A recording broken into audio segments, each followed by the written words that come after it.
Yes, good evening all. Yes, and good evening online students. तो आज हम क्या डिस्कशन करने वाले हैं कि अभी जो नेक्स्ट डेज बचे हैं, कैलकुलेट किए हैं क्या डेज पहले. ओके, 20 डेज है जुलाई के, एंड देन अगस्त सितंबर अक्टूबर 3 महीने मतलब 90 डेज, एंड अभी के 110 डेज में आपको क्या क्या करना है.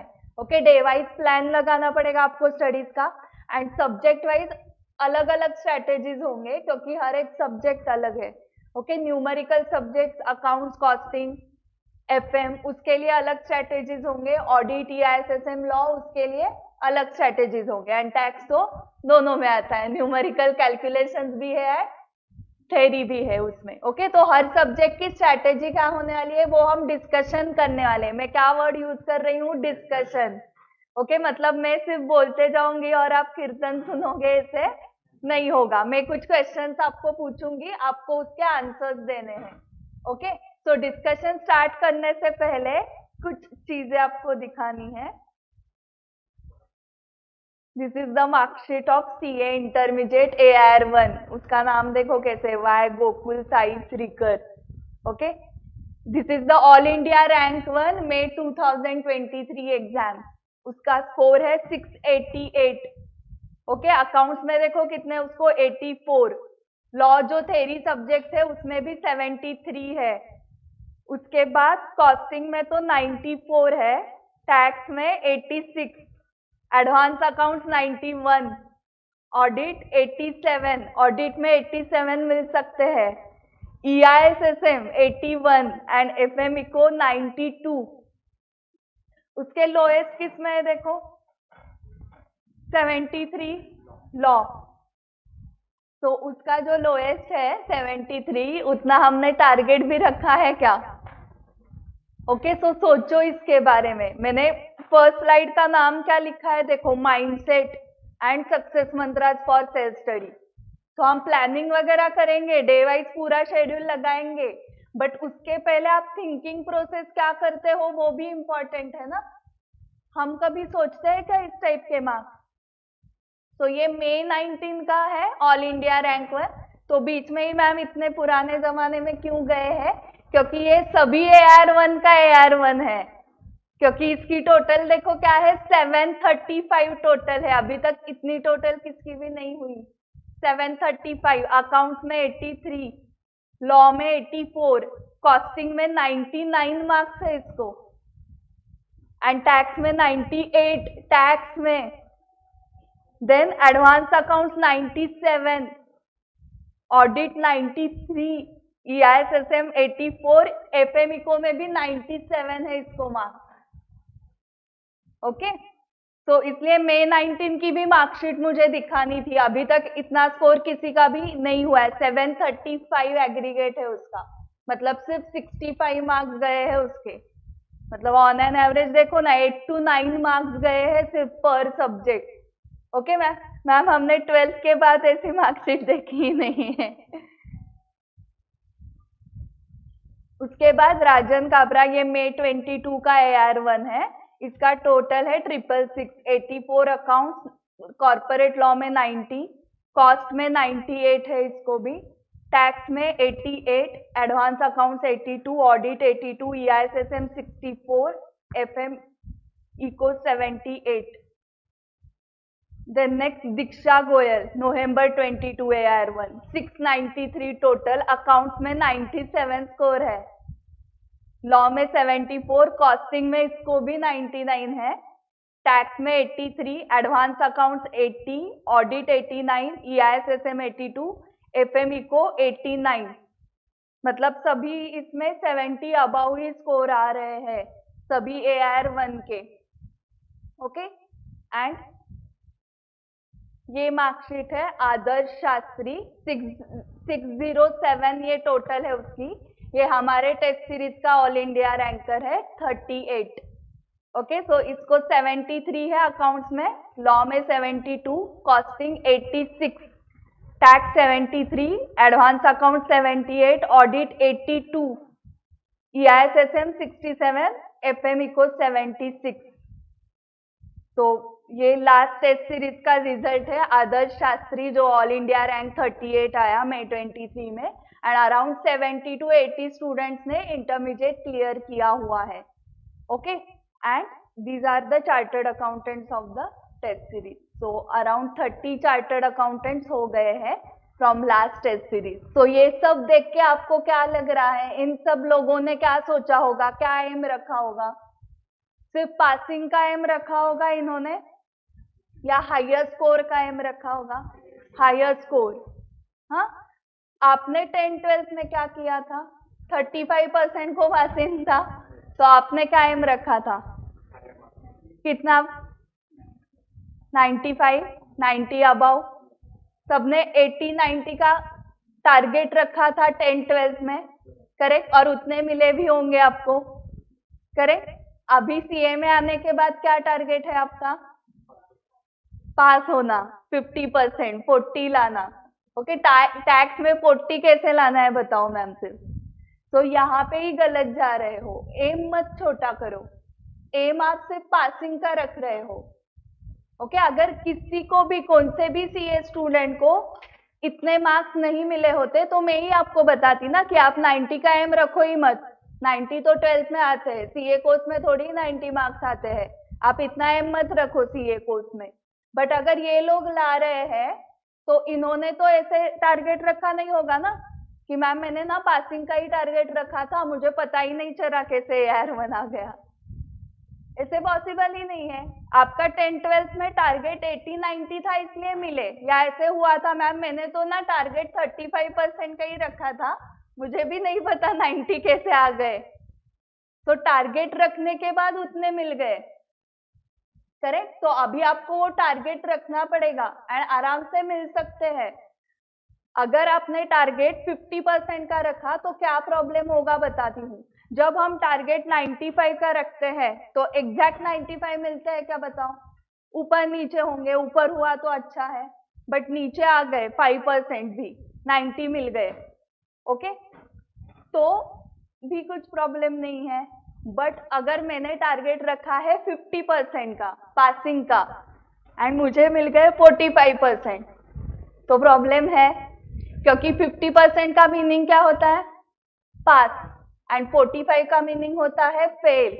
इसलिए पासिंग का टारगेट मत रखो। अभी भी आप ऐसे ही सोच रहे थे, चेक करो खुद के साथ कि मुझे पास होना है, मुझे पास होना है, मुझे पास होना है। तो आप टारगेट 50% का रख रहे हो।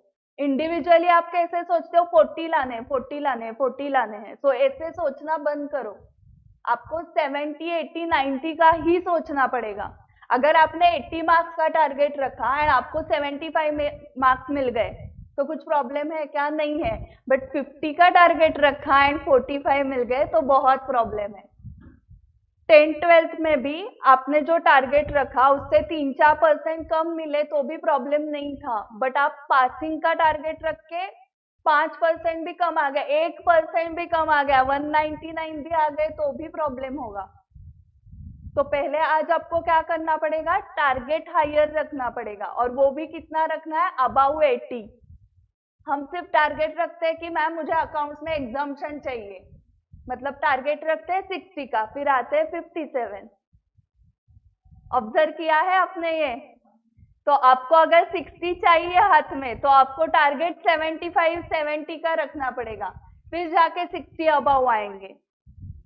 एंड आप सबको अबाउ 80-90% है 10th-12th में, करेक्ट? तो अभी सिर्फ 50% ही लाना है ना। तो बी कॉन्फिडेंट कि बचपन से आपको अभी तक कहता है कोई कि मैम मुझे 50 बिलो मिले हैं। एवरी ईयर सोचो, first standard, second, third, fourth, 10th तक, उसके बाद बीकॉम, एवरी ईयर आपको 50% अबाउ थे ना, तो खुद को पता हो वही करना है, अभी भी 50% अबाउ ही तो चाहिए। ऐसे हम थिंक ही नहीं करते, क्यों? क्योंकि सोसाइटी ने, फ्रेंड्स, रिलेटिव्स में इस कोर्स को क्या किया है? सीए बहुत डिफिकल्ट होता है, सीए बहुत डिफिकल्ट होता है, ऐसे बहुत बताया गया है, तो हमें वो डिफिकल्ट लगने लगा है। एक्चुअल में डिफिकल्ट है क्या? नहीं है डिफिकल्ट, बट इतना बताया गया है कि हमें डिफिकल्ट लगने लगता है। अगर ये कोर्स डिफिकल्ट होता तो मुझे बताओ ये लोग 99, 98 कैसे स्कोर कर लेते? डिफिकल्ट एग्जाम मतलब कौन सी, जिसमें 50 के अबव कोई भी नहीं जा रहा, आज तक कोई भी 50 के अबव नहीं गया है, वो एग्जाम हम डिफिकल्ट बोल सकते हैं। बट ये स्टूडेंट्स तो ला रहे हैं ना 99, 98 देखे हमने मार्क्स, मतलब ये एग्जाम डिफिकल्ट नहीं है। ओके, अगर हमें बचपन में बताया होता कि फर्स्ट स्टैंडर्ड डिफिकल्ट है तो फर्स्ट स्टैंडर्ड भी डिफिकल्ट लगती आपको, बट आपको किसी ने बताया क्या? नहीं बताया। तो कभी आपने सोचा क्या फर्स्ट स्टैंडर्ड डिफिकल्ट है? नहीं सोचा, करेक्ट। सो ये जो बाकी लोगों ने आपको डराया है तो आप उससे डरो मत। उससे क्या होता है, सेल्फ कॉन्फिडेंस लो होता है, करेक्ट। हम कुछ डिफिकल्ट कर रहे हैं, ऐसे लगता है इसमें स्कोर होगा क्या, पास होंगे क्या, एग्रीगेट होगा क्या, 40 आएंगे क्या, ये सारे क्वेश्चन स्टार्ट होते हैं जब आप इसको डिफिकल्ट मानते हो। तो इसको डिफिकल्ट मानो ही मत। खुद को आप क्या क्या क्या बताओगे? एवरी डे खुद को बताओगे कि मुझे बचपन से फर्स्ट स्टैंडर्ड से 50% अबाव मिले हुए हैं एवरी ईयर, करेक्ट। 80-90 मिले हैं इसलिए तो इस कोर्स में आ गए। अगर 12th में 50% होते तो आ जाते क्या सीए करने, बीकॉम कर लेते, बस हो गया। ओके, कुछ तो आपने भारी किया होगा 12th में, इसलिए तो आप इधर आ गए, करेक्ट। मतलब आप 50% अबाव आपको मिल सकते हैं, ये पहले खुद को कॉन्फिडेंस दो। एंड दूसरी चीज, सब लोग फाउंडेशन पास है, मतलब वो जो फिल्टर लगता है ना, उस फिल्टर से आप एक बार आ चुके हो। आपका जब फाउंडेशन का रिजल्ट लगा तो 20 to 25% के बीच में रिजल्ट लगता है ना फाउंडेशन का, मतलब वो जो 20 स्टूडेंट्स पास हुए उसमें हम थे एंड बाकी 80 फेल हुए थे। मतलब उस फिल्टर में कैसे आना है एक बार आपको पता चल गया है। ओके, तो इंस्टीट्यूट ने एक फिल्टर से हमें आगे लेके गई है इंस्टीट्यूट, तो ऐसे ही फिल्टर में हमें आगे सीए फाइनल में जाना है और आप सभी स्टूडेंट्स वो कर सकते हो। उसके लिए सिर्फ आपको करेक्ट टेक्निक्स यूज करने हैं।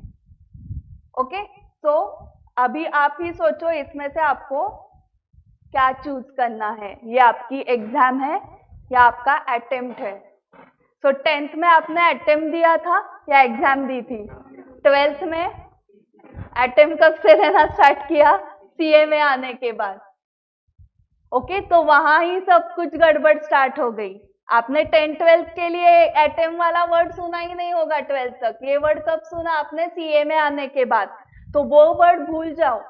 अटेम्प्ट जब बोलते हो ना आप, मेरा नवंबर 23 में अटेम्प्ट है, मतलब आप क्या सोचते हो कि ट्राई करना है मुझे, नवंबर 23 में हुआ तो ठीक, नहीं तो है मैं 24, ऐसे सोचना हमारा स्टार्ट हो जाता है जब आप उसको अटेम्प्ट ट्रीट करते हो। बट जब हम एग्जाम बोलते हैं तब क्या होता है, माइंडसेट कैसे वर्क करता है कि ये लाइफ में एक ही बार देना है। आप साइड बाय साइड बीकॉम भी कर रहे हो तो वहां पर अटेम्प्ट के बारे में नहीं सोचा, वहां पर तो आपका क्लियर था एफवाई एक बार देना है, एसवाई एक बार, टीवाई एक बार। कभी आया दिमाग में कि एफवाई 2 बार करना पड़ा तो, एसवाई 2 बार करना पड़ा तो ये थिंकिंग प्रोसेस सारी चेंज करो। ये भी क्यों हुआ है, अगेन इसके लिए आप जिम्मेदार नहीं हो, आजू बाजू के लोग जिम्मेदार है। हम आपने आजू बाजू में देखा है क्या कि इसको ना 4 अटेम्प्ट लगे 10th पास होने के लिए, इसको ना 5 लगे, इसको ना 6 लगे, ये आपने देखा ही नहीं है।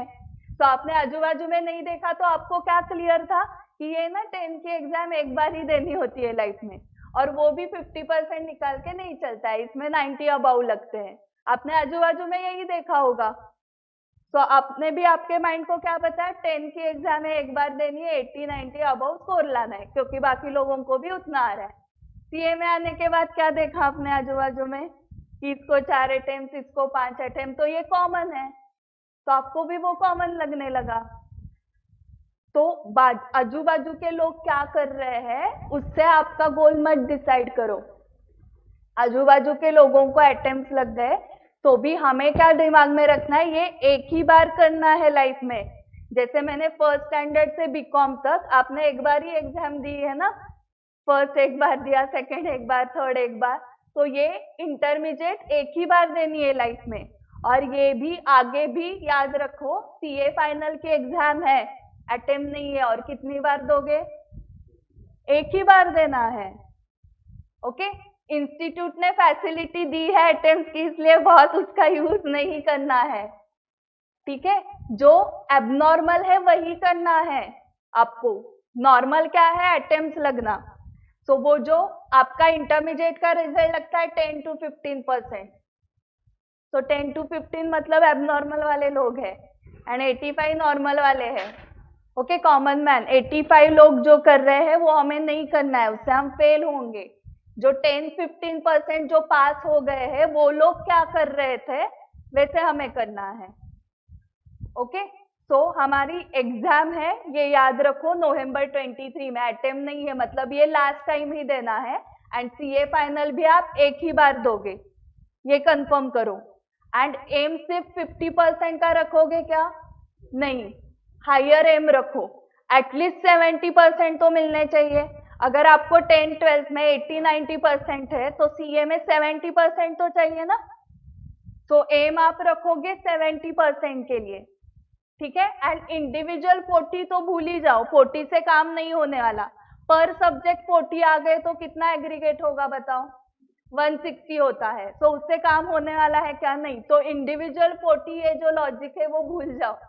ओके, इंडिविजुअल ही आपको 70 ही याद रखना है, ठीक है। एग्जाम्पशन चाहिए, एक्चुअल मार्कशीट पे 60 देखने हैं तो 60 का सोच के नहीं चलेगा, फिर 57, 58, 59 आते हैं। हमें सोचना है 70 के लिए, तब जाके 65, 68 दिखेंगे मार्कशीट में। ओके, सो 5 चीजें याद रखो। फर्स्ट माइंडसेट चेंज करो, फिर मैं टेक्निक्स बताने वाली हूँ। ये हमारी एग्जाम है, बाकी 85% लोग क्या सोचेंगे? अटेम्प्ट है। हम 15% वाले हैं, हम क्या सोचेंगे? हमारी एग्जाम है। सेकेंड थिंग, हमें सिर्फ पास होना है क्या? नहीं, हमारा एम होना चाहिए अबाउ 80 या अबाउ 70। ओके, ये second thing. Third thing, be positive. आपने सीए स्टूडेंट्स जितने भी देखे होंगे सब डरे हुए हाथ में होते हैं, करेक्ट। सेल्फ कॉन्फिडेंस तो होता ही नहीं है। और एमबीए करने वाले देखो, उनको नॉलेज थोड़ा कम होता है, इंफॉर्मेशन कम होती है, बट कॉन्फिडेंस लेवल देखो उनका कैसे होता है। ओके, तो सेल्फ कॉन्फिडेंस कैसे लाना है? खुद को हर रोज क्या बताना है? अरे 50% तो लाने हैं, वो तो बचपन से मिले ही है, एवरी ईयर उतने ही तो लाने हैं ना, करेक्ट। तो आराम से मिल सकते हैं। आप क्या सोचते हो और डरते हो? अरे बाप रे, 10% ही रिजल्ट लगता है, फिर उस 10% में मैं आ जाऊंगी क्या? उसके बाद मेरा एग्रीगेट होगा क्या? तो आप एम ही एग्रीगेट का रख रहे हो, उतना रखना ही नहीं, उससे हायर एम है आपका। क्यों नहीं एग्रीगेट होगा? एग्रीगेट मतलब 50%। 50% तो बचपन से मिले हुए हैं, ये आपको बार बार बताना पड़ेगा। ओके, 10% लगने दो रिजल्ट, या 20% या 8%, आपको 50% अबाउ मिल सकते हैं ना, तो हो गया। आप वो रिजल्ट मत देखो, आप क्या देखते हो कि पासिंग परसेंटेज लो होता है सीए कोर्स का, सीए में पास होना ही डिफिकल्ट है, ये जो आजू बाजू के लोग बता रहे हैं ना, उसके ऊपर आप बहुत थिंक करते हो एंड फिर आपके ऊपर कॉन्फिडेंस नहीं रहता है। सो वो पहले छोड़ दो, सिर्फ एक ही चीज बताओ, 50% बचपन से मिले हैं मुझे, तो 50% ही लाने हैं यहाँ पर। तो वो तो इजी है, वो तो मिनिमम हो गया। मेरा एक्चुअल एम तो अबाउट 70-80 है। पॉजिटिव ही आपको बोलना पड़ेगा। आप अगर निगेटिव बोलोगे तो निगेटिव वेव्स अट्रैक्ट होंगे एंड सच में फेल हो जाओगे। कितनी बार आप निगेटिव सोचते हो पूरे 24 आवर्स में, एंड पॉजिटिव कितनी बार सोचते हो? एनालिसिस करो। Okay, and fourth thing, be ready to work hard. Hard work तो करना ही पड़ेगा, ये ध्यान में ही रखो। हार्डवर्क करोगे तो रिजल्ट आने वाला है। 12-14 आवर्स आपको सबने बताया हुआ है कि स्टडी करना पड़ता है, तो वो रेडी रहो। एंड लास्ट चीज, 5 टाइम्स सॉल्विंग प्रैक्टिस करनी पड़ती है, ये बहुत सारे स्टूडेंट्स को पता ही नहीं होता। हम 2 टाइम सॉल्विंग करके जाते हैं। जो भी स्टूडेंट्स फेल हुए हैं उन्होंने 2 बार सॉल्विंग किया होगा, बट रिजल्ट आया क्या? नहीं। 3 टाइम्स किया होगा, फिर भी रिजल्ट नहीं आने वाला है, क्योंकि हमें पता ही नहीं है कि 5 टाइम्स करना पड़ता है। तो आज से ही दिमाग में रखो ये कि 5 टाइम्स सॉल्विंग करनी पड़ती है। एंड अभी का जो टाइम है ना, आज 11 जुलाई है, वो करेक्ट टाइम है। मतलब इसमें बहुत ज्यादा भी टाइम नहीं है आपके पास एंड बहुत कम टाइम भी नहीं है, एग्जैक्ट टाइम है। इस एग्जैक्ट टाइम में जो 110 दिन है हमारे पास, उसमें 5 टाइम्स सॉल्विंग प्रैक्टिस आराम से हो सकती है। ओके, सो 2 टाइम्स 3 टाइम्स अगर आपको लग रहा है तो नहीं होने वाला है, आपको 5 टाइम्स सॉल्विंग प्रैक्टिस करनी पड़ेगी। इससे क्या फायदा होगा, 1 मिनट के लिए इमेजिन करो, एक क्वेश्चन है, ओके, एक बहुत डिफिकल्ट क्वेश्चन लो, टैक्स का, टोटल इनकम का क्वेश्चन, वो आपने 5 बार सॉल्व किया है एंड वो सेम क्वेश्चन एग्जाम में आया, तो आपको सॉल्व करने को आएगा? 5 बार हो चुका है आपका। बट वही क्वेश्चन आपने 2 बार सॉल्व किया है, 3 बार ओवरव्यू करते हैं, तो कंफ्यूजन होगा, थोड़ा बहुत आधा अधूरा करेक्ट आएगा। ऑडिट लॉ, EISSM, उसको तो 5 टाइम्स नहीं, मैं 10 टाइम्स बोलती हूँ रिवाइज करो। 10 बार हो चुका है, कैसे स्टूडेंट वो फेल होगा? सो सारा गेम क्या है, नंबर ऑफ रिविजन्स का है। अगर किसी स्टूडेंट ने 10 बार रिवाइज किया है वो ऑडिट लॉ, वो फेल होगा क्या, बताओ? पॉसिबल ही नहीं है। सो आपको क्या करना पड़ेगा, नंबर ऑफ रिविजन्स बढ़ाने पड़ेंगे। हमने किया है क्या इतने टाइम्स? 5 टाइम्स तो हुआ था क्या हमारा? नहीं हुआ था। बट अगर हुआ रहता 5 टाइम्स 10 टाइम्स, तो बताओ आप फेल होते क्या? पॉसिबल ही नहीं है ना इतनी बार करने के बाद। तो देखो आपको क्या करना है, मेन एम है चार्टर्ड अकाउंटेंट बनना, मतलब आपके लिए अभी इंटरमीडिएट क्लियर करना। तो वो जो मार्कशीट आती है पास वाली, जिसके लिए आप वेट करते हो, तो वो रिजल्ट कौन देने वाला है? आपका एग्जामिनर। तो उसको हमें पहले कन्विंस करना पड़ेगा। तो वो कन्विंस कैसे होगा? आपके आंसर शीट से, पेपर से। और कुछ ऑप्शन है? नहीं है, पैसे देके कन्विंस नहीं कर सकते हो ना। आपकी आंसर शीट ऐसे लगनी चाहिए उसको कि अरे ये बंदा पास होने के लायक है, फाइनल लेवल पे जाने के लायक है। तो आपको पेपर कैसे प्रेजेंट करना पड़ेगा? With confidence. पेपर देख के ही लगना चाहिए उसको, मार्क्स देने की इच्छा होनी चाहिए। तो आप कॉन्फिडेंटली पेपर कब लिख पाओगे? अगर आपने बहुत सॉल्विंग प्रैक्टिस की है तो। ओके, स्टेज पे कोई परफॉर्म कर रहा है, डांसर है, सिंगर है, एंड वो डांस करते करते स्टेप्स भूल गया, या गाना गाते गाते बीच में ही भूल गया, वो गाना ही भूल गया, तो आप क्या बोलोगे? अरे अच्छे से प्रैक्टिस ही नहीं की इसने, ओके, स्टेप्स ही भूल गया स्टेज पे आके, इसने प्रैक्टिस करनी चाहिए थी। करेक्ट? तो हमें कहाँ पर जाना है क्या? स्टेज पे? हमें तो नहीं जाना है। हमारा परफॉर्मेंस स्टेज पे नहीं है, हमारा परफॉर्मेंस उस आंसर शीट से समझता है। ओके, तो अगर आपने सिली मिस्टेक्स की है या आपने आधा अधूरा पेपर लिखा है, तो उस केस में चेकर भी ऐसे ही बोलता है कि इसने ना प्रैक्टिस अच्छे से नहीं की है, इसलिए इसके सिली मिस्टेक हुए हैं, या इसने ना पूरा पेपर नहीं लिखा, मतलब अच्छे से पढ़ाई नहीं हुई है इसकी। तो ये सब चेकर को समझता है। तो इसलिए हमें सॉल्विंग प्रैक्टिस बहुत बार करनी पड़ेगी, एंड सॉल्व करने के लिए पहले हमारे कंसेप्ट क्लियर होने चाहिए। ओके, आपको अगर कार सीखनी है फॉर एग्जांपल, तो आप डायरेक्टली नहीं जाओगे, पहले तो उसके सारे कंसेप्ट सीखने पड़ेंगे, वो सीखने के बाद आप प्रैक्टिस करोगे। तो वैसे ही है यहाँ पर, तो आपके सबके कंसेप्ट तो क्लियर है। करेक्ट? तो इस सर्कल से ये concept, clarity, solving practice and paper presentation, ये 3 सक्सेस मंत्रास है, ये 3 स्टेप्स है जो आपको फॉलो करने हैं। तो आप intermediate with good marks clear हो जाओगे। आप सबको एक खुशखबरी देती हूँ कि फर्स्ट स्टेप में आप सारे स्टूडेंट्स पास हो। 50% कंसेप्ट सबके क्लियर है ना? मतलब स्टेप 1 में सारे स्टूडेंट्स पास है। हर सब्जेक्ट में ऑन एन एवरेज कितने चैप्टर्स होते हैं? 14-15 chapters.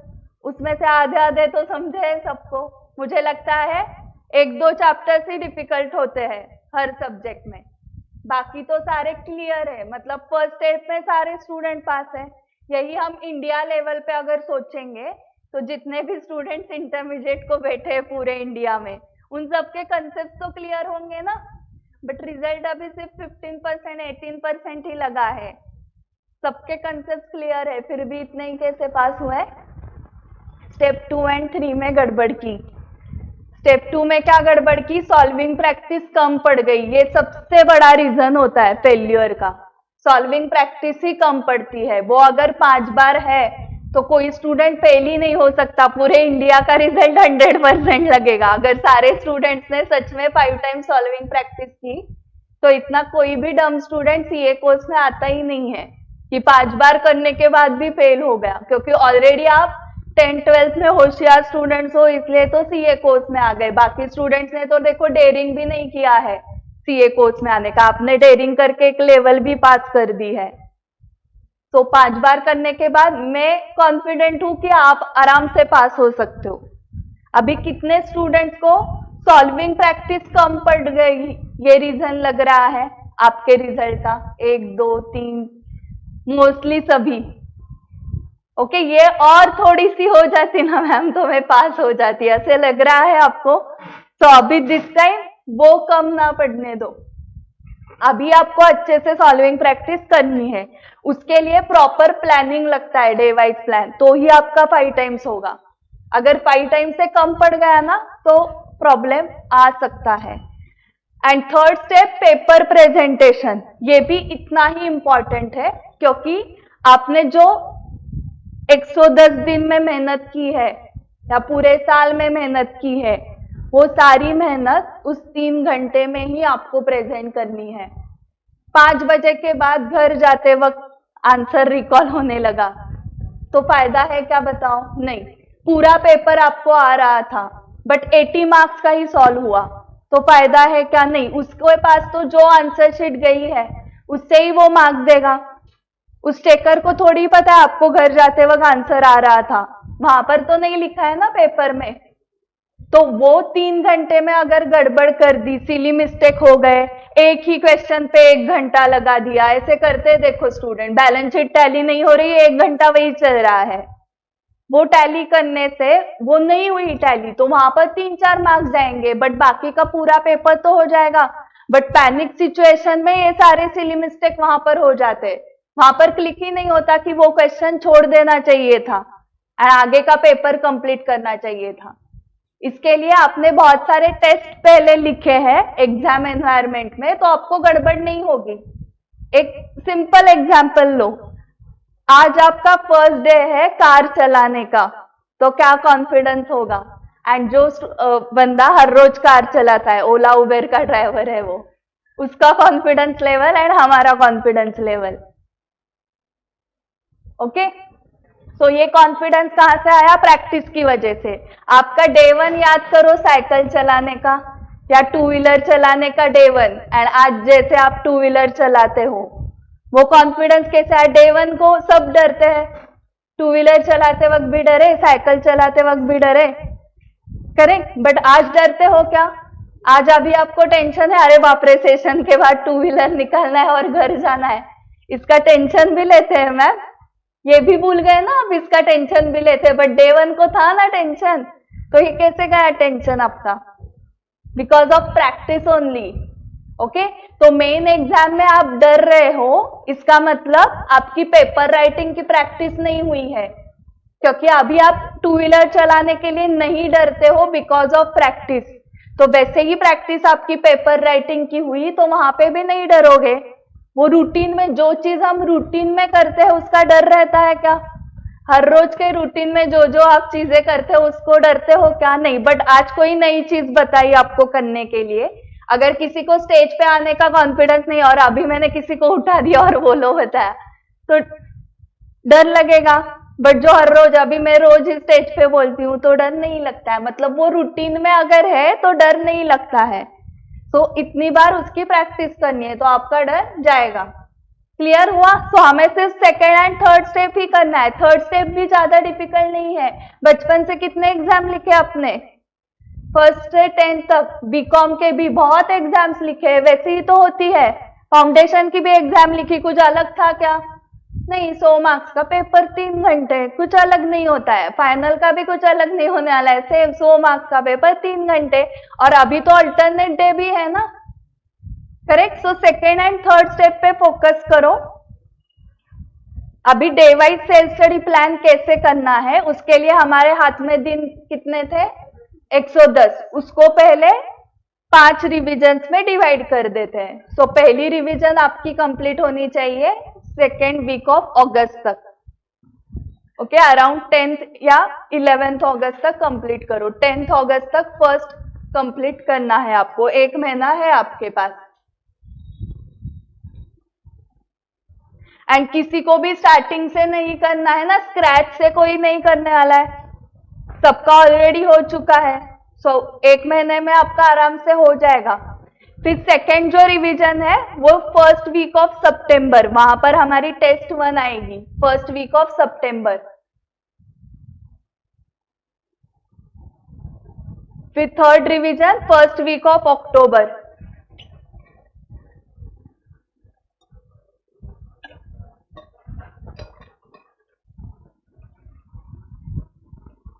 And last revision last week of अक्टूबर।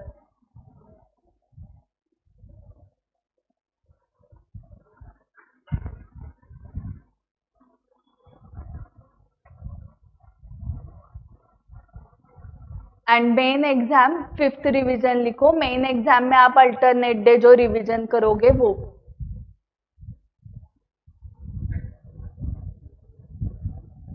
सो जो हमारी टेस्ट सीरीज स्टार्ट होने वाली है 22 अगस्त से ग्रुप 1 की है, यहाँ पर इंटरमीडिएट 22 अगस्त से ग्रुप 1 की है, 1 सितंबर से ग्रुप 2 की है।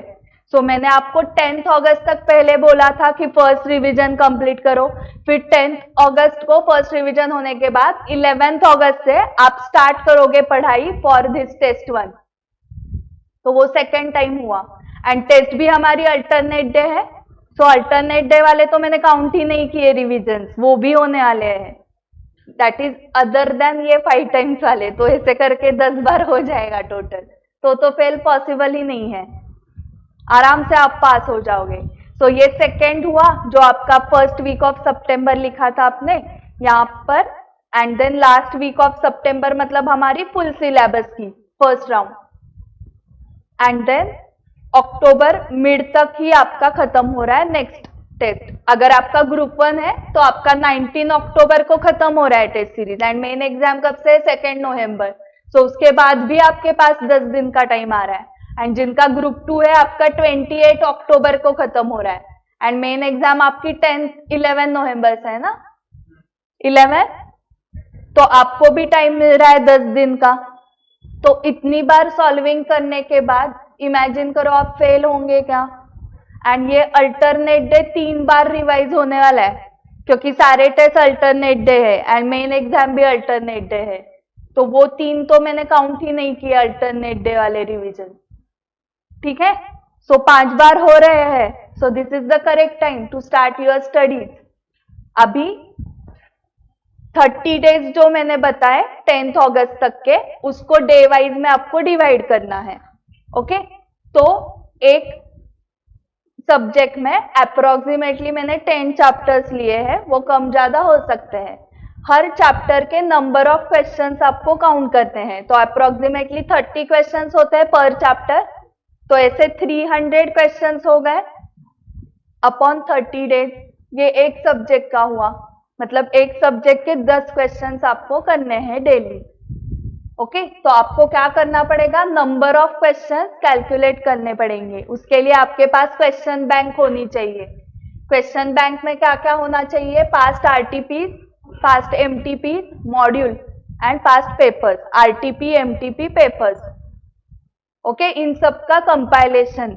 अगर आपके पास क्वेश्चन नहीं है तो क्लास के बाद मुझे मिलो, मैं आपको बताती हूँ कौन से क्वेश्चन बैंक आपको लेने हैं। जिनके पास ऑलरेडी क्वेश्चन बैंक है वही यूज करना है आपको, ठीक है। सारे May 18 से सारे, ओके। क्योंकि देखो हमने लास्ट 3 अटेम्प्ट के ही किए और May 18 के आरटीपी से आ गया, तो क्वेश्चन जिसने May 18 आरटीपी किया है उसके लिए इजी जाएगा, वो बोलेगा देखा हुआ क्वेश्चन आया था। जिसने नहीं किया है वो बोलेगा अनसीन क्वेश्चन आया था, देखा ही नहीं था ये क्वेश्चन। सो क्यों रिस्क लेनी है ना। तो May 18 से सभी करो, न्यू सिलेबस जब से आया था तब से सारे RTP, MTP and past papers करो। जिन्होंने ऑलरेडी किया है मुझे बताओ रिपीटेड क्वेश्चंस होते हैं उसमें, ओके। तो वैसे ही स्किप होने ही वाला है जिसमें रिपीट हो गया था, करेक्ट। एमटीपी में भी बहुत बार रिपीटेड क्वेश्चंस आते हैं, ओके। तो वॉल्यूम ज्यादा बढ़ेगा नहीं, 30 ही आएंगे ऑन एन एवरेज पर चैप्टर। सो आपको नंबर ऑफ क्वेश्चन एंड उसके साथ थ्योरी सब्जेक्ट में आपको नंबर ऑफ पेजेस भी काउंट करने पड़ेंगे। इससे ही टोटल नंबर ऑफ पेजेस आपको कितने पढ़ने हैं पर सब्जेक्ट। तो उसके लिए आपके पास समराइज फॉर्मेट में नोट्स है क्या, चेक करो। अगर नहीं है तो फिर से लेक्चर के बाद मुझे मिलो, मैं आपको बताती हूँ कि समरी नोट्स आपको कहाँ पर मिलेंगे। ठीक है, तो वो पेजेस आपको पहले पढ़ने पड़ेंगे एंड देन क्वेश्चन आंसर्स करने हैं। अभी जो हमने शेड्यूल लगाया है वो सिर्फ हमने क्वेश्चंस डिसाइड किए हुए हैं, ये पर सब्जेक्ट का हुआ, एंड चारों सब्जेक्ट्स आपको डेली करने ही है। ओके, अभी how to make day wise plan, तो फॉर एग्जाम्पल एक मैंने जस्ट दिखाया कि प्लान आपको कैसे लगाना चाहिए। इसमें आपका स्टूडेंट वाइज वेरिएशन होने वाला है, करेक्ट। मैंने यहाँ पर लिया है 8 to 10 स्टडी, तो इसका मतलब ऐसे नहीं कि 8 बजे ही स्टार्ट करना है। अगर आप 6 बजे उठते हो 6 बजे स्टार्ट कर सकते हो, 7 बजे 7 बजे। मेरा पर्पस क्या है ऐसे शेड्यूल दिखाने का कि हमें ना टाइमिंग के स्लॉट्स फिक्स करने पड़ेंगे। वो आपके फिक्स है क्या, पूछो खुद को, ये फिक्स नहीं होते हैं। स्टूडेंट्स क्या करते हैं, आज ना मुझे मैम दिन भर में ना टैक्स के 10 क्वेश्चन सॉल्व करने हैं, फिर कॉस्टिंग का ये करना है, लॉ का ये, अकाउंट्स का ये डिसाइड करके रखते हैं हाँ पर डे का। बट कब क्या करना है, नहीं वो मॉर्निंग में उठने के बाद मैं डिसाइड करता हूँ कि अभी लॉ ले लूं क्या, फिर नहीं लॉ नहीं करते, फिर कॉस्टिंग सॉल्व करते हैं, फिर कॉस्टिंग बोर होने लगता है, फिर कॉस्टिंग छोड़ देते हैं, अकाउंट्स उठाते हैं। ओके, तो ये गलत प्लान है।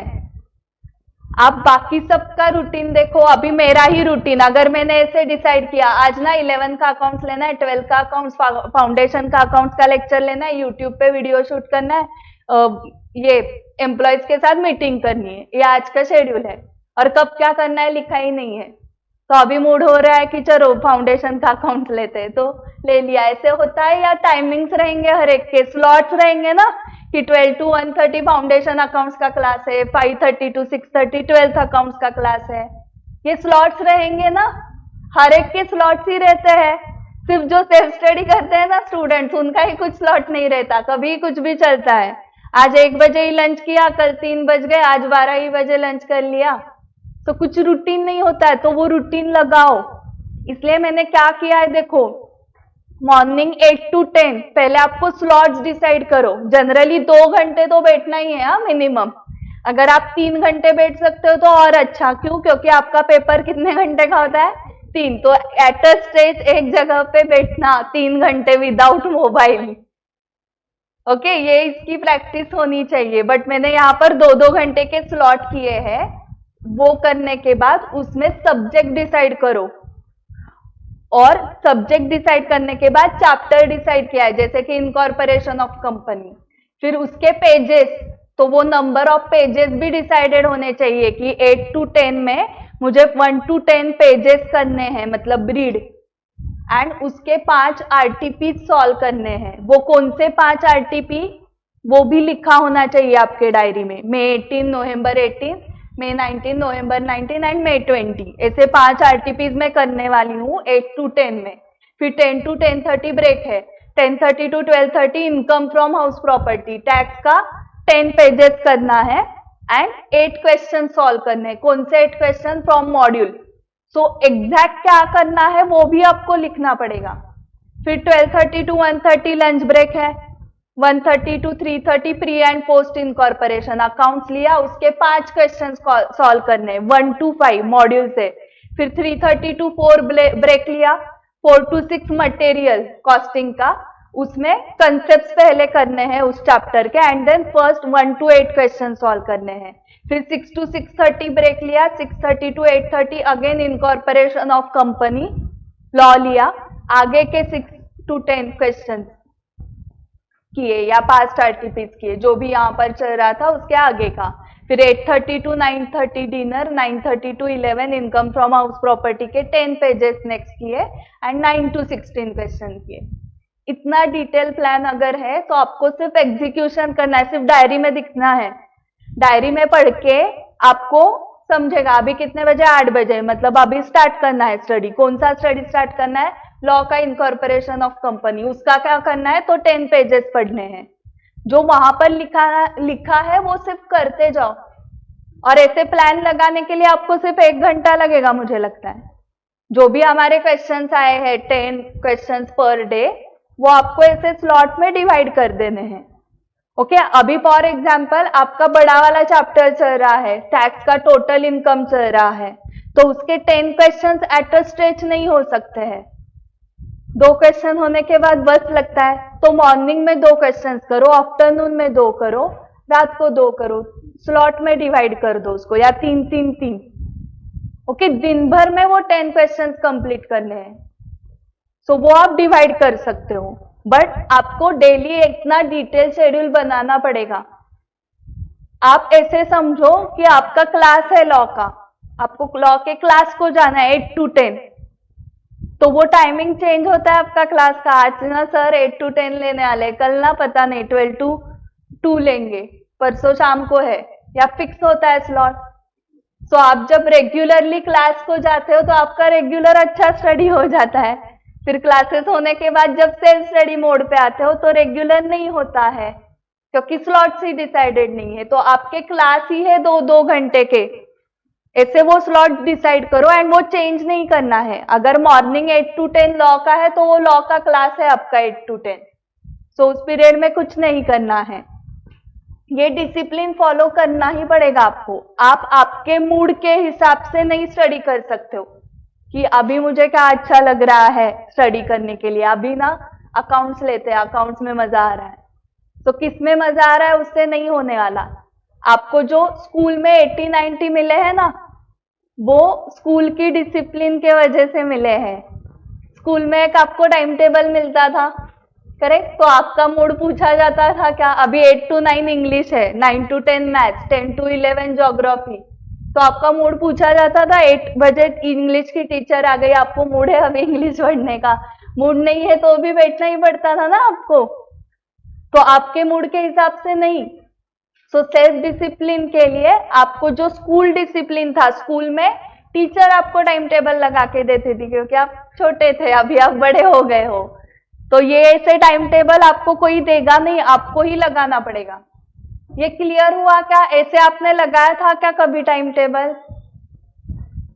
ऐसे डिटेल टाइम टेबल लगाया तो आपको टेंशन भी नहीं आएगा ना कि दिन भर में क्या करना है, कितना करना है।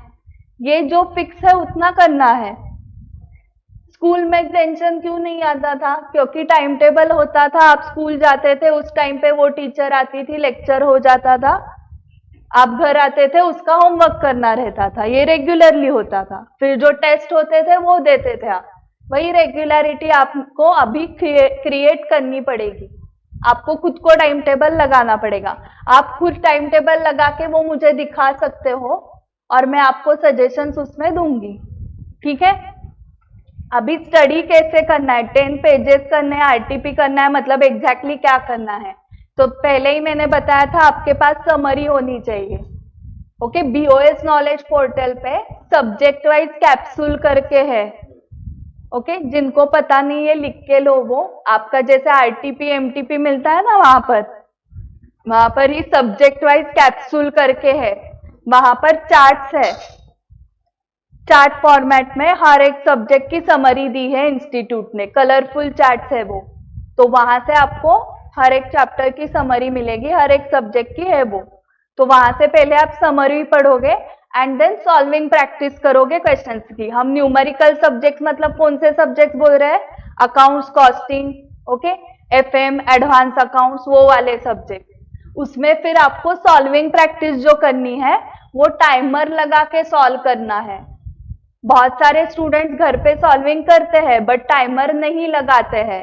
फिर टाइम का प्रेशर डायरेक्टली कहां पर आता है? एग्जाम में। सो हमारा फर्स्ट डे कार का जैसे डरावना होगा, ओके, वैसे ही एग्जाम डरावनी हो जाएगी। मैंने क्या बताया आपको? उसका रूटीन लगना चाहिए तो आपको डर नहीं लगता है। सो अगर आपको टाइम में क्वेश्चन सॉल्व करने की आदत है विद इन अलॉटेड टाइम, तो आपको टेंशन आएगा क्या कि पेपर कंप्लीट होगा या नहीं?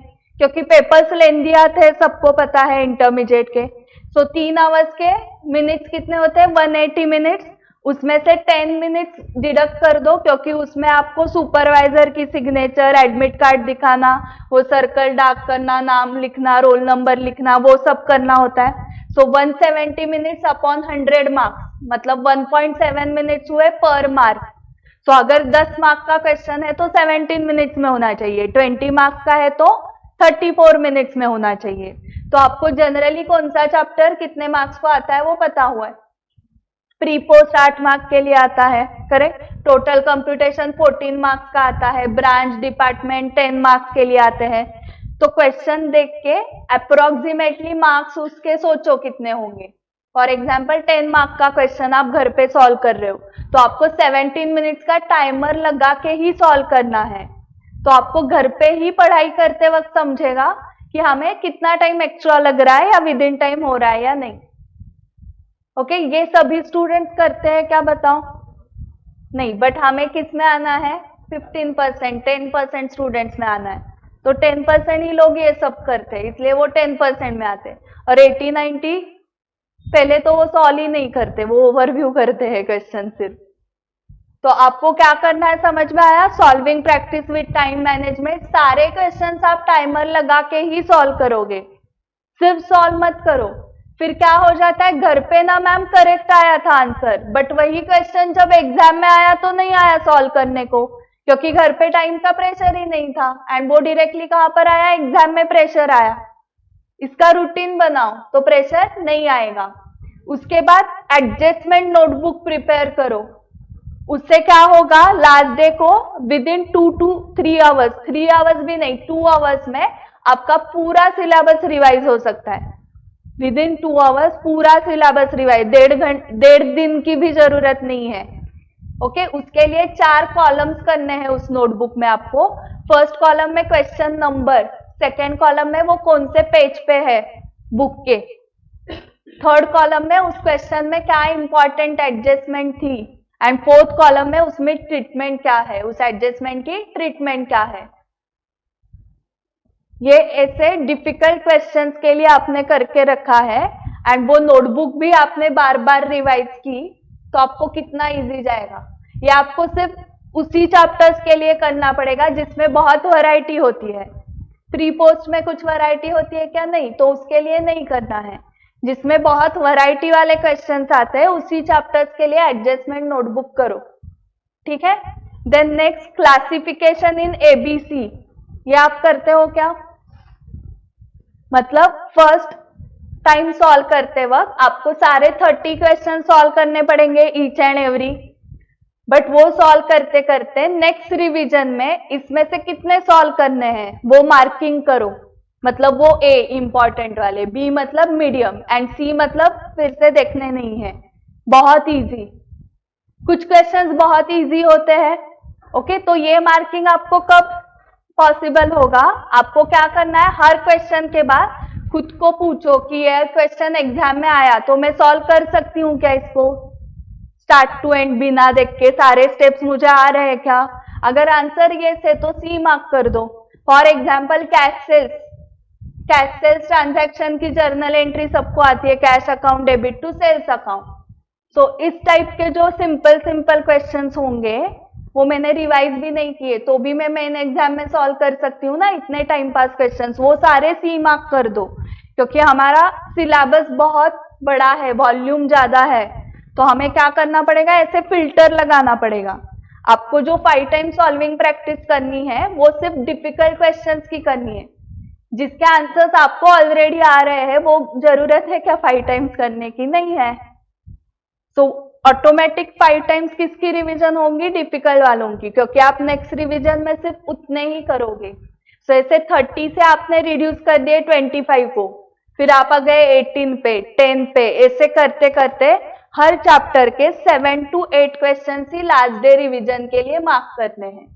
ओके, कुछ क्वेश्चंस बहुत डिफिकल्ट है तो पहले ही एलडीआर मार्क कर दो, इसको फर्स्ट रिवीजन में ही समझेगा। बट कुछ क्वेश्चंस ऐसे होते हैं कि कंफ्यूजन होता है ये एलडीआर है या नहीं है, तो उस क्वेश्चन को सिर्फ नेक्स्ट रिवीजन में लो। सेकेंड टाइम रिवीजन करते वक्त फिल्टर लगाते जाओ कि इसमें से थर्ड रिवीजन में क्या पढ़ना है क्या नहीं पढ़ना है।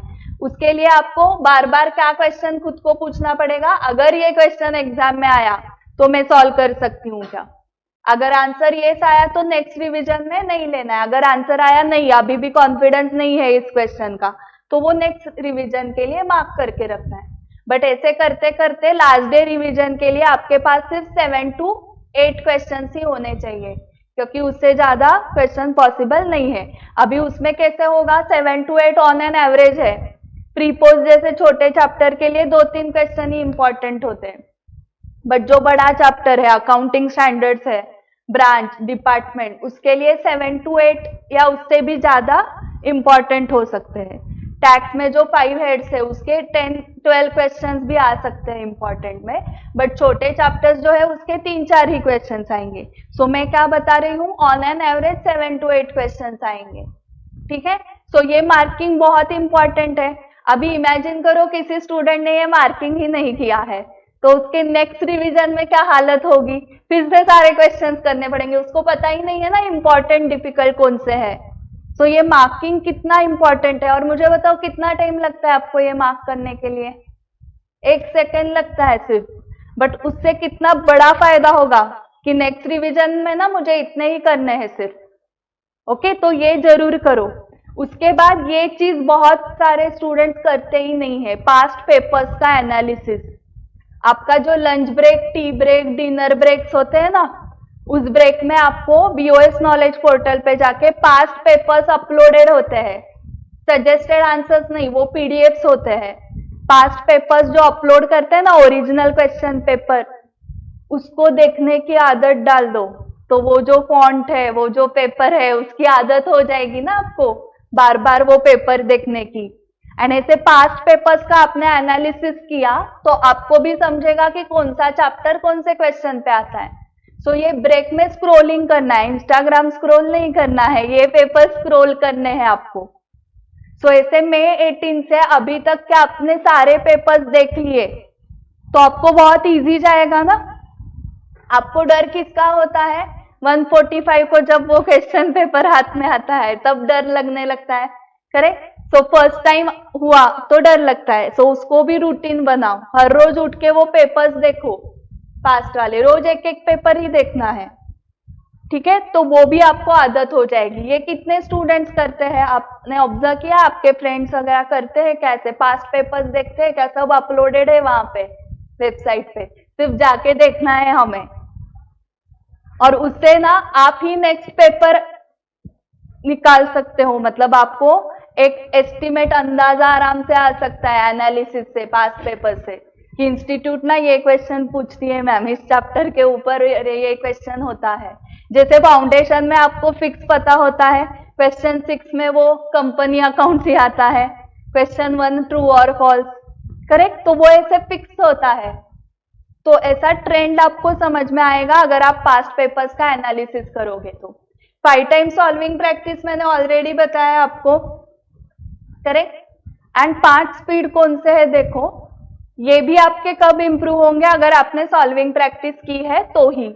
सो 5 स्पीड्स कौन से है, फर्स्ट एग्जाम में जाने के बाद आप पेपर रीड करते हो, सो रीडिंग स्पीड आपका फास्ट होना चाहिए।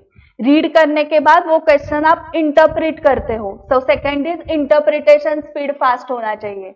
कुछ स्टूडेंट को एक बार पढ़ के ही क्वेश्चन समझता है, कुछ स्टूडेंट्स को 2-3 बार पढ़ना पड़ता है, सो वहां पर टाइम जाता है।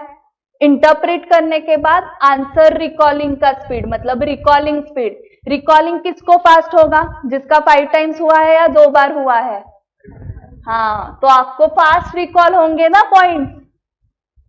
थर्ड स्पीड होगा रिकॉलिंग का। फोर्थ कैलकुलेटर का स्पीड, छोटे छोटे कैलकुलेशंस भी कुछ स्टूडेंट्स कैलकुलेटर पे करते हैं टेंशन में, 10,000 + 10,000 पता होता है 20,000, बट जब तक वो स्क्रीन नहीं दिखाता ना कैलकुलेटर का 20,000 तब तक कॉन्फिडेंस ही नहीं आता। ऐसे करते हैं एग्जाम में, सो टेंशन की वजह से देखो हम किस में टाइम वेस्ट करते हैं, 2 बार कैलकुलेशंस चेक करते हैं, दोनों बार सेम आंसर दिखाने के बाद हम लिखते हैं, तो ये सब भी टाइम जाता है। कैलकुलेटर के ट्रिक्स होने चाहिए आपके पास, अगर नहीं है तो फ्रेंड्स को पूछो, यूट्यूब पे देखो, टीचर्स को पूछो, बट कैलकुलेटर के ट्रिक्स अगर है आपके पास तो कैलकुलेशन में ज्यादा टाइम नहीं जाएगा। एंड फिफ्थ स्पीड जो सबको पता है वो है राइटिंग स्पीड। सो जनरली हमें क्या लगता है, अगर मेरा पेपर कंप्लीट नहीं हुआ तो इसका मतलब मेरा राइटिंग स्लो है, बट बाकी 4 स्पीड्स भी स्लो हो सकते हैं ना। सो ये कब बढ़ेंगे देखो, सिर्फ ऐसे क्वेश्चंस का रीडिंग करके ओवरव्यू करके या जब आप खुद सॉल्विंग करोगे तो ही ये सारे स्पीड फास्ट आ जाएंगे। ओके, सो अगर आपका 10 मार्क्स का भी पेपर रह गया तो स्टूडेंट बोलते हैं मैम 90 का तो लिखा है ना, 10-15 मार्क्स का तो नहीं लिखा। बट ये जब पूरे ग्रुप के बारे में सोचो, 40 मार्क्स का तो आपने ही नहीं लिखा एग्जाम ही, तो आपका जो स्कोर है वो आउट ऑफ 400 है ही नहीं, इट इज आउट ऑफ 360। अगर आपने 15 मार्क्स का नहीं लिखा पर सब्जेक्ट तो ऐसे पूरी एग्जाम 60 का तो पेपर ही नहीं लिखा है, तो 60 में से 30 तो आ जाते ना आपको, तो वो 10 कम लगता है पर सब्जेक्ट। बट 4 सब्जेक्ट 8 सब्जेक्ट का किया तो और ज्यादा, 80 मार्क्स का तो एग्जाम ही नहीं लिखा, तो जो भी स्कोर आया वो आउट ऑफ 320 आया। तो इसका कंक्लूजन क्या आ रहा है, आपको पूरा पेपर कंप्लीट करना पड़ेगा 400 या 800 मार्क्स का, ठीक है। और वो कब कंप्लीट होगा, सॉल्विंग प्रैक्टिस से या रीडिंग से? सॉल्विंग से ही स्पीड बढ़ेगा। ओके, अभी नेक्स्ट थ्योरी सब्जेक्ट का स्टडी कैसे करना है। Okay, audit, law, EISSM, tax के जो भी थ्योरी पार्ट है वो, अकाउंटिंग स्टैंडर्ड्स, कॉस्टिंग की थ्योरी, ये सब कैसे करनी है। तो एक क्वेश्चन बताओ मुझे, आंसर एक क्वेश्चन का। विराट कोहली का 12 आवर्स हमने क्रिकेट देखा, तो हमें क्रिकेट आएगा क्या? 12 आवर्स डेली देखते हैं, 1 महीना हर रोज देखेंगे, 1 साल हर रोज देखेंगे, तो भी देख के आएगा क्या बताओ? यही आपने 12 आवर्स अगर क्रिकेट की प्रैक्टिस की 1 मंथ या 1 साल तो आएगा क्या? मतलब देख के 1 साल क्या 100 साल भी आपने देखा ना तो भी क्रिकेट नहीं आएगा। मतलब कौन सी भी चीज सिर्फ देख के आएगी क्या? तो स्टूडेंट्स क्या गलती करते हैं थ्योरी सब्जेक्ट में? देखते हैं, क्या देखते हैं? बुक्स देखते हैं, देखते हैं मतलब रीड करते हैं, रीडिंग रीडिंग रीडिंग रीडिंग इतना ही करते हो ना आप थ्योरी सब्जेक्ट में, एंड देन ट्राई करते हो एग्जाम में कि मुझे आंसर रिकॉल होगा एंड मैं राइटिंग करूंगी। तो जैसे इसका एग्जाम्पल बताने के बाद आपको हंसी आई, तो यही आप कर रहे हो ऑडिट, लॉ, EISSM के लिए। आप सिर्फ देख रहे हो, आप सिर्फ रीडिंग कर रहे हो एंड वहां पर जाके ट्राई कर रहे हो, तो ऐसे ही होगा ना। फिर हम अभी बाजीराव रोड पे जाते हैं और 2 घंटे वहां पर देखते कार कैसे चलानी है, फिर 2 घंटे के बाद हमें कार आने लगेगी, पॉसिबल ही नहीं है ना। तो दूसरों का देख के हमें नहीं आने वाला, ये याद रखो। आप जब खुद सॉल्व करोगे तभी आने वाला है। तो गलत कहां पर जा रहे हैं स्टूडेंट्स? रीडिंग कंपटीशन लगाई है क्या वहां पर इंस्टीट्यूट ने कि ऑडिट के देखते कौन कितने पेजेस रीड करता है, लॉ के देखते हैं। सो इसलिए आपको डिफिकल्ट जा रहा है थ्योरी सब्जेक्ट। ओके, क्योंकि आप देख रहे हो एंड खुद ट्राई कर रहे हो डायरेक्टली एग्जाम में। सो सिर्फ रीडिंग सफिशिएंट नहीं है, आपको एक्चुअल सॉल्विंग प्रैक्टिस करनी पड़ेगी। सो थ्योरी में फर्स्ट आपके पास समरी होनी चाहिए जो आपको रीड करनी पड़ेगी, बट सिर्फ उतना ही नहीं करना है, आपको क्वेश्चन आंसर्स की राइटिंग प्रैक्टिस करनी पड़ेगी। जैसे आप अकाउंट्स, कॉस्टिंग, FM सॉल्व करते हो ना क्वेश्चन आंसर्स, हर चैप्टर के कितने क्वेश्चन सॉल्व करते हो? On an average 20-30 question solve करते हो ना अकाउंट्स, कॉस्टिंग में। तो वैसे ही थ्योरी के आपके हुए क्या 20-30 क्वेश्चन सॉल्व? हर रोज 2-2 क्वेश्चंस भी सॉल्व किए तो 100 दिन है आपके हाथ, 200 क्वेश्चंस आपने लिखकर प्रैक्टिस की, तो आपको वहां पर क्या होगा? नहीं आएगा? आराम से आएगा ना। 2 क्वेश्चन बता रही हूं मैं, सिर्फ डेली 2 क्वेश्चंस लिखो। एक क्वेश्चन लिखने के लिए कितना टाइम लगेगा आपको? 10 मिनट्स, 15 मिनट्स, 15 मिनट्स। सो आधा घंटा सिर्फ डेली राइटिंग प्रैक्टिस की आपने, ऐसे 200 क्वेश्चंस आपके होने वाले हैं। फिर आपको आएगा क्या प्रॉब्लम रिकॉलिंग का? नहीं आएगा। थ्योरी सब्जेक्ट्स में 4 स्टेप्स ही करने होते हैं एग्जाम में। फर्स्ट आप जाके क्या करते हो? क्वेश्चन रीड करते हो, रीडिंग सबको आता है। रीड करने के बाद क्वेश्चन इंटरप्रेट करते हो कि क्या पूछा है, वो भी सबको आता है।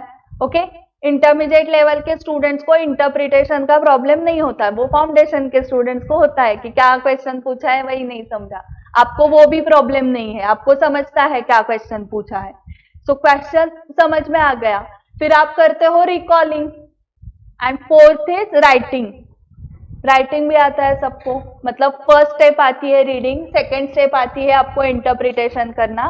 प्रॉब्लम कहां पर आता है? थर्ड स्टेप रिकॉलिंग में। एंड फोर्थ राइटिंग भी सबको आता है। मतलब थ्योरी सब्जेक्ट्स के लिए क्या इंपॉर्टेंट है, कौन सी स्टेप है? रिकॉलिंग। मुझे आंसर ही नहीं रिकॉल हुआ तो मैं क्या लिखूंगी वहां पर?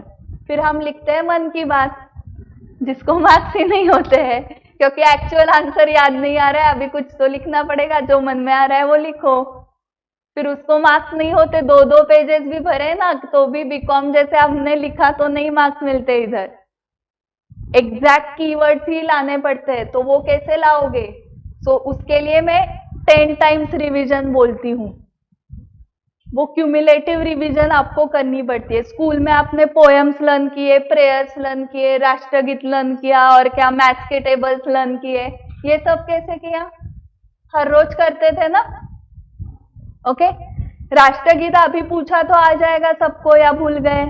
नहीं भूले। कैसे? क्योंकि इतनी बार किया है कि अभी गैप होने के बाद भी आपको आता है।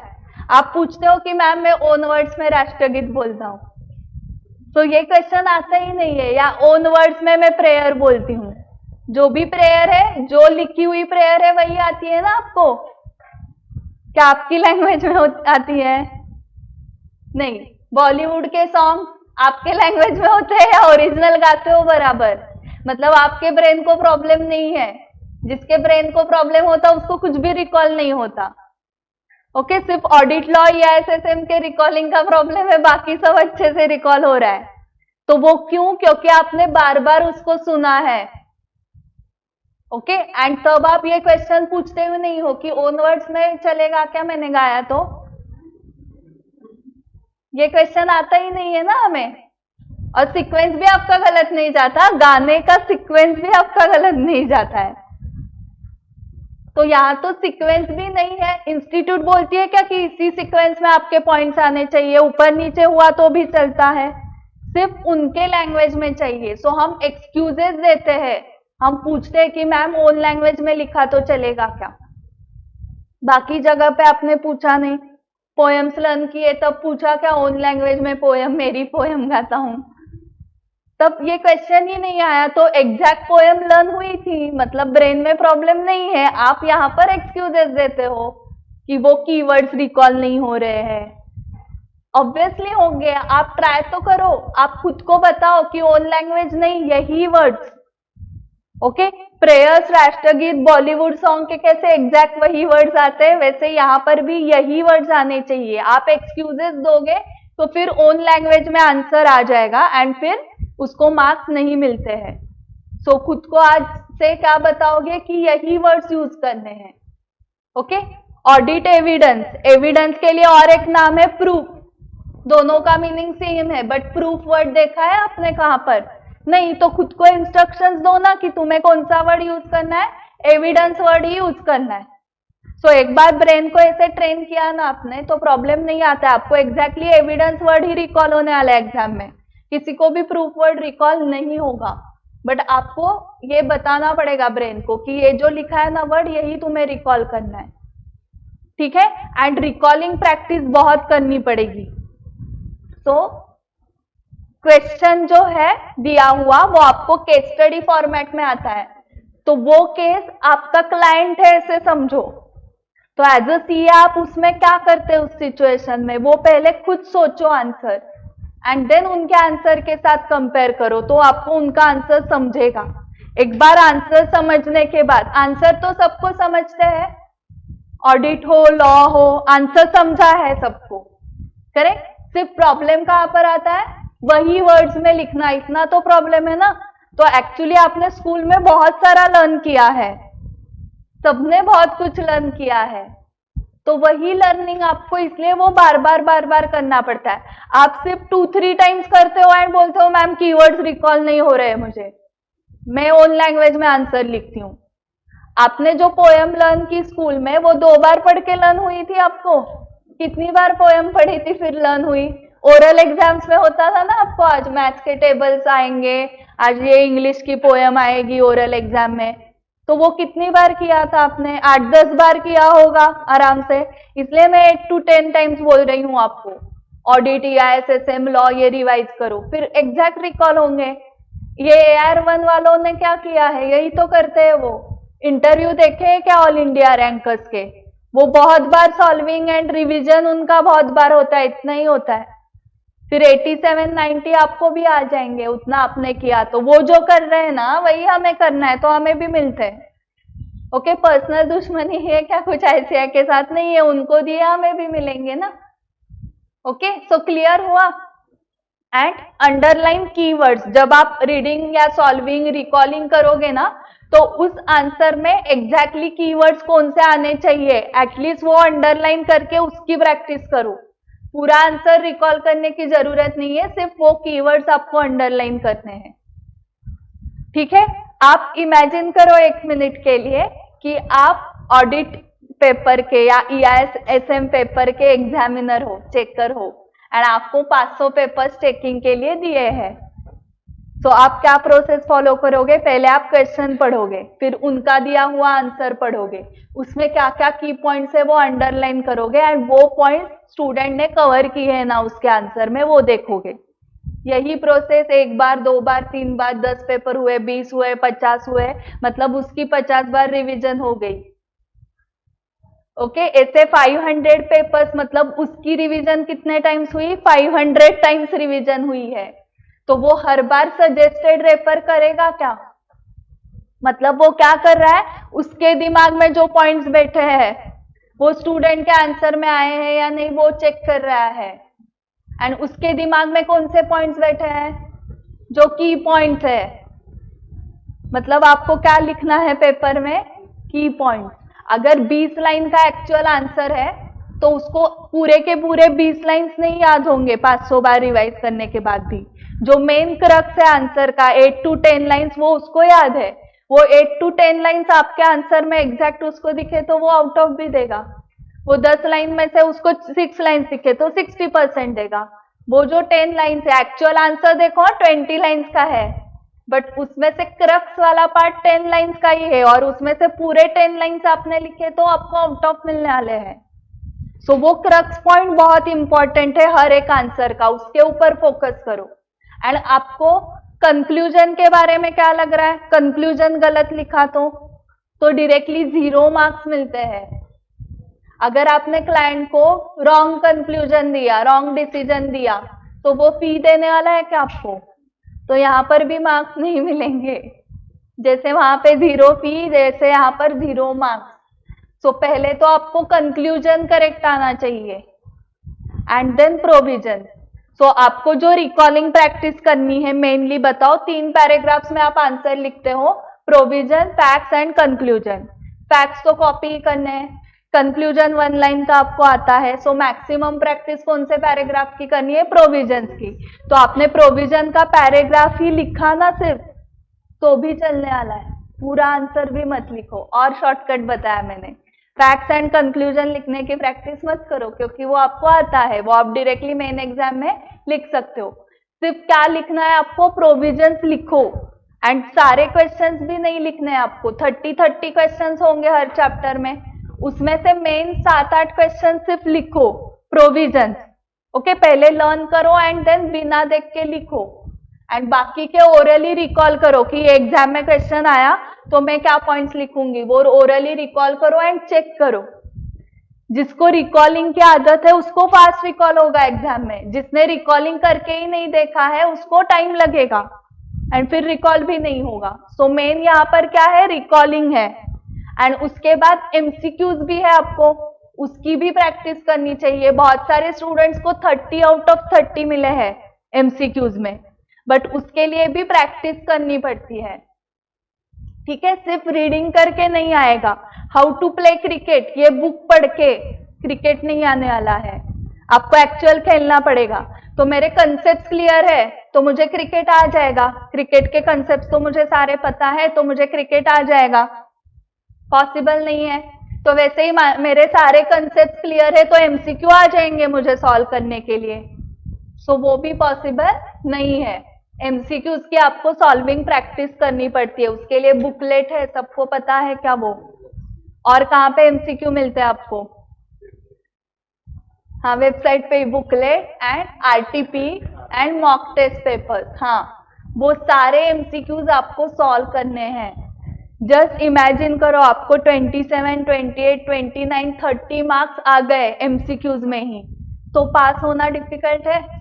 आउट ऑफ 70 50% भी आए 35, तो यहाँ के 27 और यहाँ के 30, ओके 57 60 तक स्कोर जा रहा है आपका आराम से। बट जिसको एमसीक्यूज में ही 10-12 आए हैं उसका स्कोर फिर कम होगा। सो एमसीक्यू तो बहुत सिंपल है, आपके कंसेप्ट क्लियर है, आपने बहुत बार सॉल्विंग की है, तो आपको सिर्फ सर्कल डार्क करना है, वहां पर कुछ भी रिकॉलिंग नहीं है। बट जिन्होंने प्रैक्टिस की है उनका ही एमसीक्यू फास्ट होता है सॉल्विंग, नहीं तो एमसीक्यू में ही 1-2 घंटे जाते हैं फिर, जिसने प्रैक्टिस नहीं की है। इसलिए वो बुकलेट भी 2-3 टाइम सॉल्व करो। एंड यहाँ पर भी एबीसी एनालिसिस करना है एंड पास्ट पेपर्स का एनालिसिस करना है। सो अभी समझा क्या, थ्योरी सब्जेक्ट में एमसीक्यू प्रैक्टिस भी इंपॉर्टेंट है। 2-2 क्वेश्चंस के प्रोविजंस बिना देख के लिखने हैं, की पॉइंट्स पे फोकस करना है, उसकी कंटिन्यूअस रिकॉलिंग प्रैक्टिस करो। डेली एक स्लॉट ही डिसाइड करो, आधा घंटा सिर्फ मैं रिकॉलिंग करने वाली हूँ, एंड वो 10 टाइम्स आपका होना चाहिए। सो लास्ट एक कोट यहाँ पर मैं बताती हूँ, द प्रोसेस, MS धोनी का ये कोट है, the process is more important than result, and if you take care of the process you will get the result. अगर आपकी प्रोसेस करेक्ट है तो ऑब्वियसली आपको रिजल्ट मिलने चाहिए ही। Yes, so thank you very much for attending the session. आपको ये सारे पॉइंट्स कवर करने हैं आपके शेड्यूल में, ओके? आज जाके घर पे सोचो कि कौन से पॉइंट्स रह गए थे जिसकी वजह से फेल हो गया, okay? Number of question solving practice कम हो गई थी क्या? एमसीक्यू प्रैक्टिस मैंने की थी क्या? ओके, मेरा प्लानिंग करेक्ट था क्या? मैंने डे वाइज प्लान लगाया था क्या? सबका रीजन तो मुझे लगता है नंबर ऑफ सॉल्विंग प्रैक्टिस ही कम हुई थी। एंड थ्योरी सब्जेक्ट में राइटिंग प्रैक्टिस नहीं की थी, सिर्फ रीडिंग किया था, करेक्ट? कुछ स्टूडेंट्स टाइम वेस्ट करते हैं नोट्स निकालने में, तो वो नोट्स निकालने से भी कुछ नहीं होने वाला है। आपको क्वेश्चन आंसर्स की राइटिंग प्रैक्टिस करती है। जब आप नोट्स निकालते हो ना, तब वहां पे क्वेश्चन इंटरप्रिटेशन कहाँ पे प्रैक्टिस होती है? आप सिर्फ जो दिया हुआ है उसमें से समराइज कर रहे हो। वो समरी मेकिंग था ना आपको बीसीआर में फाउंडेशन के, वो समरी मेकिंग चलता है आपका। बट जो एक्चुअल वहां पे करना है उसकी प्रैक्टिस करनी पड़ेगी। नोट्स निकालना नहीं है वहां पर 3 घंटे।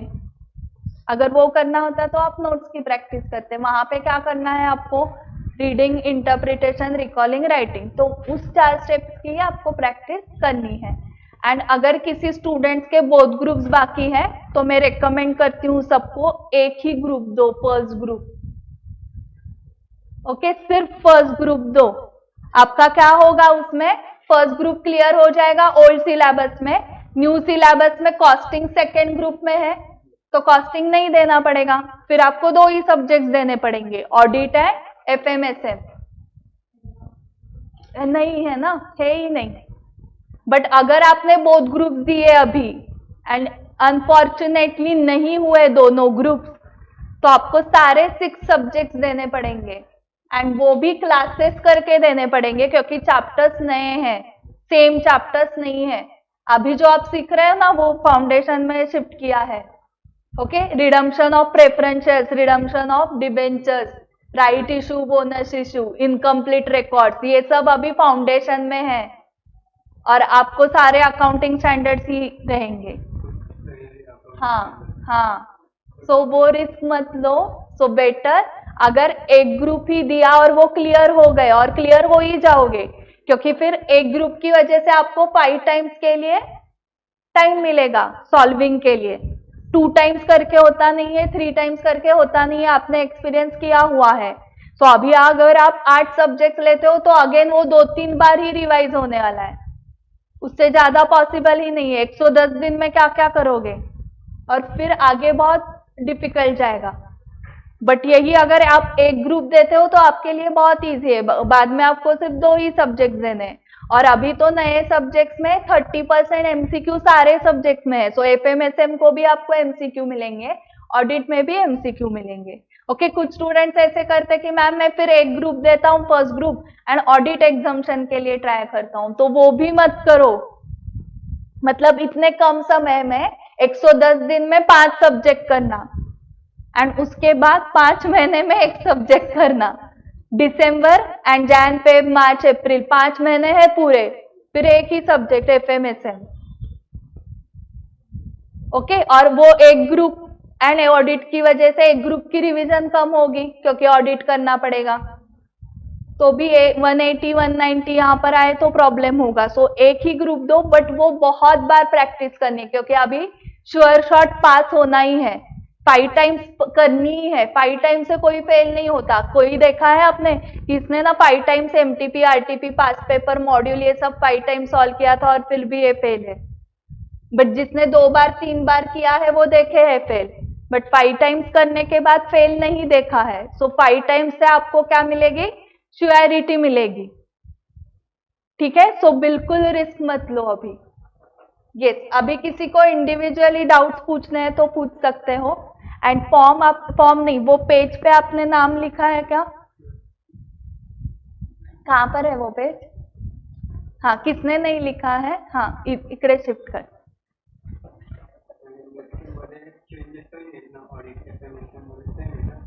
नाही, बघितले नाहीये चॅप्टर, एखाद दुसरा चेंज